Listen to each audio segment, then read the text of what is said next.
Ketika banyaknya brand yang sedang berlomba-lomba dengan produk barunya, gua masih setia dengan HP Xiaomi ini. Dan ini adalah alasannya.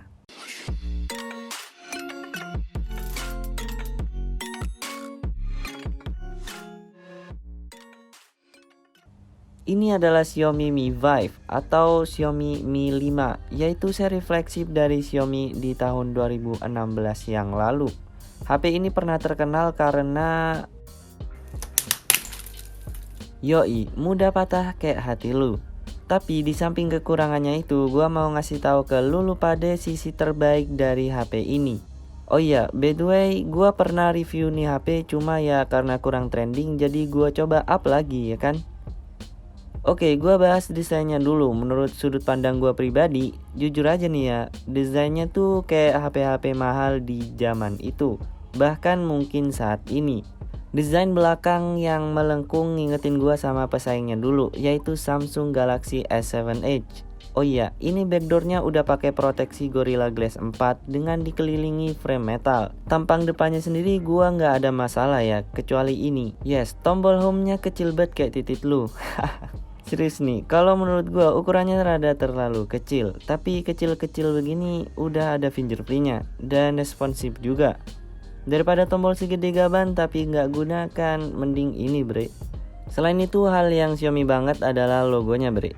Logo ini yang jarang banget lu temuin di HP-HP Xiaomi sekarang, bahkan udah hilang mungkin.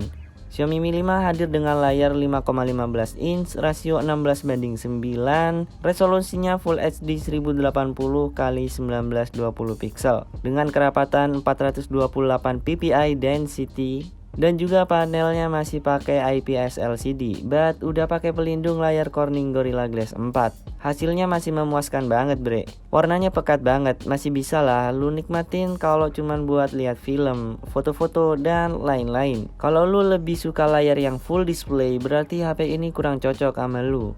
Oke, kita sekarang bahas dari sisi performanya. Berbekal chipset seri tertinggi di zamannya yaitu quad-core Snapdragon 820, 14 nanometer serta dukungan pengolah grafis Adreno 530. Yang mana gua masih cukup enjoy aja sih pakai spesifikasi begini di tahun 2021 ini. Tapi yang gak gua suka dari chipset-chipset lama yang kayak gini adalah masalah suhunya mungkin. Suhunya bisa gue bilang cepet baperan. Yes, karena dikit-dikit panas.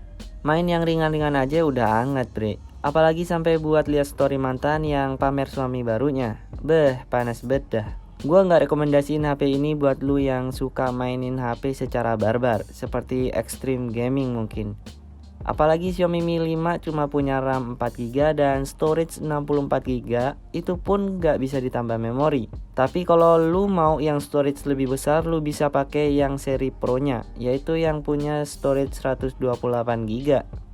Sedangkan untuk urusan antarmukanya, Xiaomi Mi 5 menggunakan MIUI 10 Android 6 Marshmallow out of the box-nya. But yang lu lihat ini bukan MIUI, tapi gua udah custom ke Pixel Experience 9 yang menurut gua paling enteng dan stabil.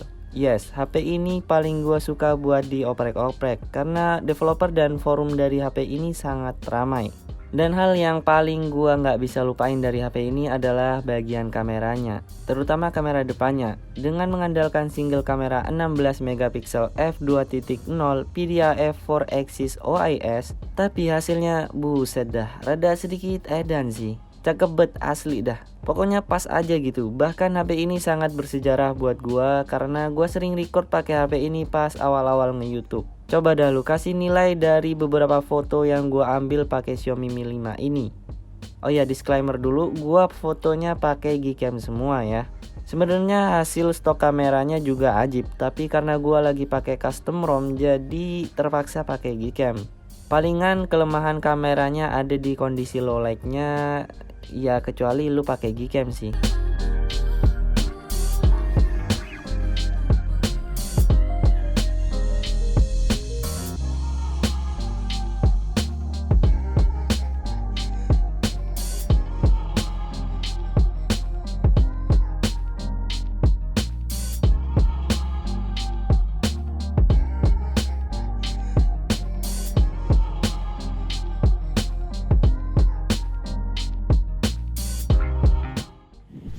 Halo teman-teman, ini adalah hasil dari perekaman video menggunakan Xiaomi Mi 5 dengan stok kamera di Pixel Experience dengan resolusi 4K 30 fps dengan AS yang diaktifkan.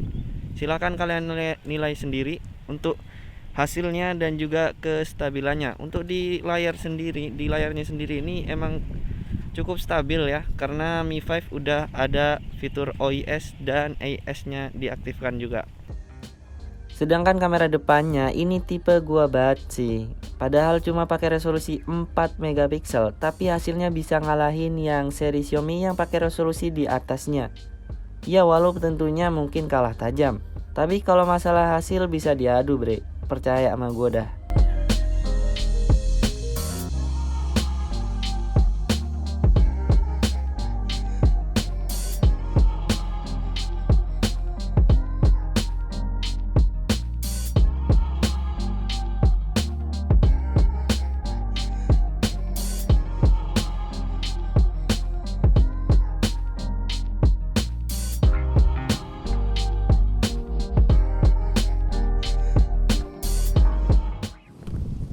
Halo teman-teman, ini hasil dari kamera depan Xiaomi Mi 5 yang menurut gue itu tone warna dan juga hasilnya itu mirip-mirip iPhone dan menjadi salah satu Xiaomi yang paling gue sukain untuk kamera depannya.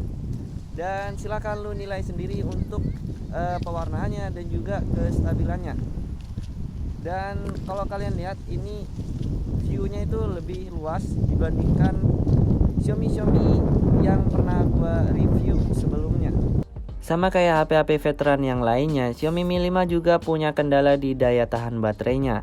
3000 mAh dengan prosesor Snapdragon 820 sudah pasti jangan terlalu berharap tinggi bakal hemat. Mending suudon aja udah baterainya pasti boros. Dan ternyata sesuai suuzonan gua ya, HP ini boros banget. Terhitung 3 kali ganti baterai selama gua beli HP ini hingga tahun ini. But hal itu bisa terobati lah dengan kehadiran fitur fast charging 3.0 18 wattnya. Oh iya, selain itu Xiaomi Mi 5 juga punya fitur-fitur yang berguna banget menurut gua, kayak IR Blaster dan jack audio 3,5 mm. Jadi kesimpulannya, apakah Xiaomi Mi 5 worth it di tahun 2021 ini? Maybe iya buat lu para Mi fans garis keras klub, karena Xiaomi Mi 5 wajib lu punya sih, biar bisa bernostalgia. Dan kurang cocok buat lu yang nyari HP dengan tingkat daya tahan baterai yang bagus, terutama abang-abang ojol. Malah gue rekomendasiin buat yang suka foto-foto di siang hari, karena hasilnya masih ajib banget dengan harga yang udah murah meriah. And finally, gue Ibnu, sampai jumpa di video review HP murah selanjutnya. Boom.